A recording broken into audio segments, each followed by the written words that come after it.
Nama saya Deva Angela, nomor absen 8. Saya Jasmine Alika Salsabila, absen 18. Nama saya Ananda Putri Ridwan, nomor absen 28. Nama saya Rindu Stevina Sari, absen 32.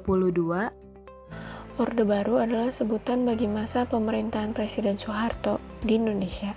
Orde Baru menggantikan Orde Lama yang merujuk kepada era pemerintahan Soekarno. Lahirnya Orde Baru diawali dengan dikeluarkannya Surat Perintah 11 Maret 1966. Orde Baru berlangsung dari tahun 1966 hingga 1998. Pelaksanaan Revolusi Hijau masa Orde Baru. Revolusi Hijau merupakan sebuah usaha dalam mengembangkan teknologi pertanian yang bertujuan untuk meningkatkan produksi pangan. Revolusi ini mengubah pertanian yang sebelumnya menggunakan teknologi tradisional menjadi modern. Pada masa Orde Baru, tepatnya sejak dilaksanakannya Pelita I di tahun 1969, Revolusi Hijau diterapkan dan fokus pada peningkatan hasil pertanian atau beras. Pelaksanaannya ada 4 program, yakni pertama, intensifikasi pertanian. Menerapkan bentuk panca usaha tani, yaitu pemilihan bibit unggul, pengaturan irigasi, pemupukan, teknik pengolahan tanah, dan pemberantasan hama. Kedua, ekstensifikasi pertanian. Merupakan perluasan area pertanian yang sebelumnya dimanfaatkan. Contohnya seperti pemanfaatan hutan, lahan gambut, atau padang rumput untuk digunakan sebagai lahan pertanian. Ketiga, diversifikasi pertanian.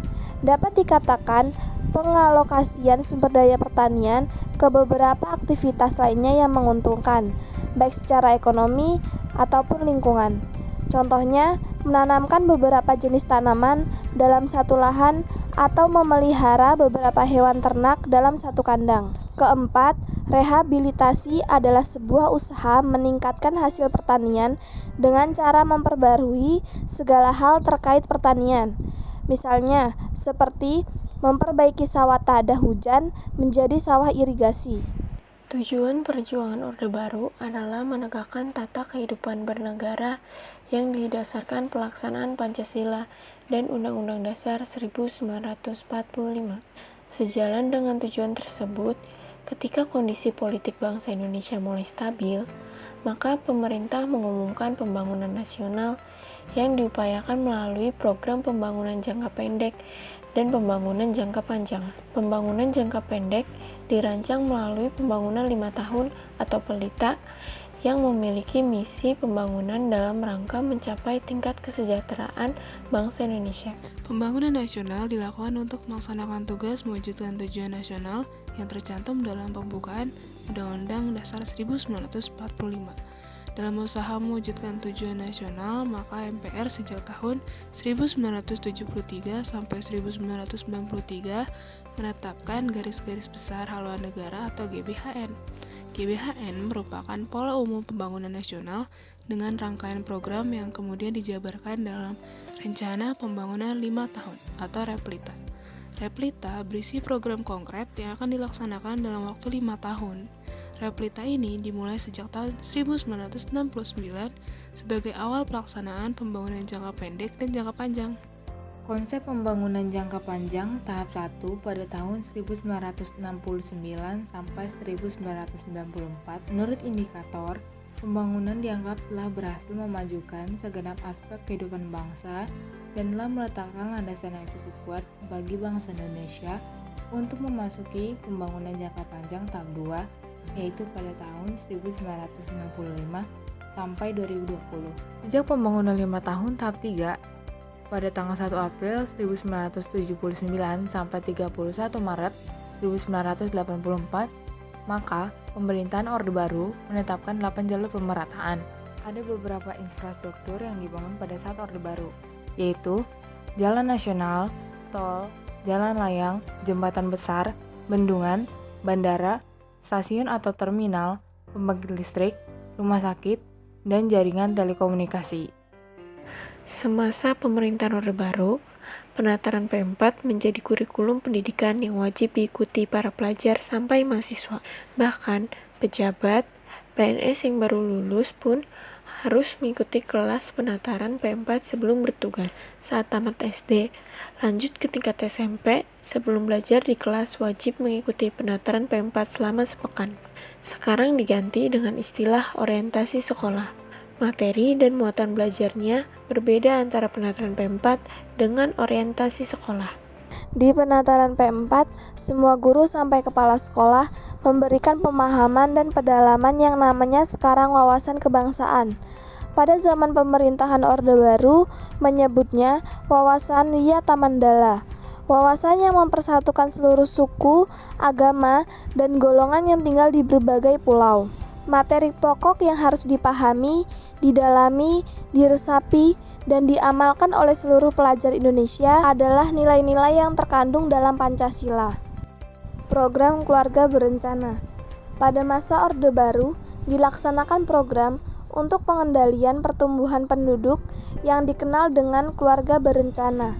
Pada tahun 1967, pertumbuhan penduduk Indonesia mencapai 2,6%. Dan pada tahun 1996 telah menurun drastis menjadi 1,6%. Pengendalian penduduk dimaksudkan untuk meningkatkan kualitas rakyat Indonesia dan kesejahteraannya. Keberhasilan ini dicapai melalui program KB yang dilaksanakan Badan Koordinasi Keluarga Berencana Nasional. Berbagai kampanye mengenai perlunya KB dilakukan oleh pemerintah, baik melalui media massa cetak maupun elektronik. Selain di media massa, di papan iklan di pinggir jalan pun banyak dipasang mengenai pesan pentingnya KB. Dalam mata uang koin Rp100 pun dicantumkan mengenai KB. Hal itu menandakan bahwa Orde Baru sangat serius dengan melaksanakan program KB. Program KB di Indonesia diawali dengan ditandatanganinya Deklarasi Kependudukan PBB pada tahun 1967. Sehingga secara resmi Indonesia mengakui hak untuk menentukan jumlah dan jarak kelahiran sebagai hak dasar manusia dan juga pentingnya pembatasan jumlah penduduk sebagai unsur perencanaan ekonomi dan sosial. Keberhasilan Indonesia dalam pengendalian jumlah penduduk dipuji oleh UNICEF karena dinilai berhasil menekan tingkat kematian bayi dan telah melakukan berbagai upaya lainnya dalam rangka mensejahterakan kehidupan anak-anak di tanah air. UNICEF bahkan mengemukakan bahwa tindakan yang dilakukan pemerintah Indonesia hendaknya dijadikan contoh bagi negara-negara lain yang tingkat kematian bayinya tinggi.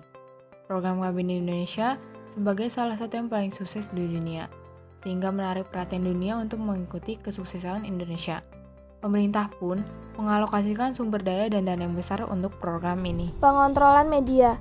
Pada masa Orde Baru, penerbitan di media massa berada dalam pengawasan pemerintah melalui Departemen Penerangan. Bila ingin tetap hidup, maka media massa tersebut harus memberitakan hal-hal yang baik tentang pemerintahan Orde Baru. Pers seakan-akan dijadikan alat pemerintah untuk mempertahankan kekuasaannya, sehingga pers tidak menjalankan fungsi yang sesungguhnya, yaitu sebagai pendukung dan pembela masyarakat.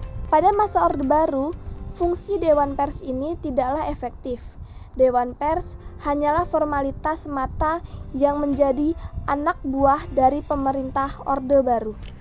Tanggal 21 Juni 1994, beberapa media massa seperti Tempo, Detik, dan Editor dicabut surat izin penerbitannya atau dengan kata lain dibredel setelah mereka mengeluarkan laporan investigasi tentang berbagai masalah penyelewengan oleh pejabat negara.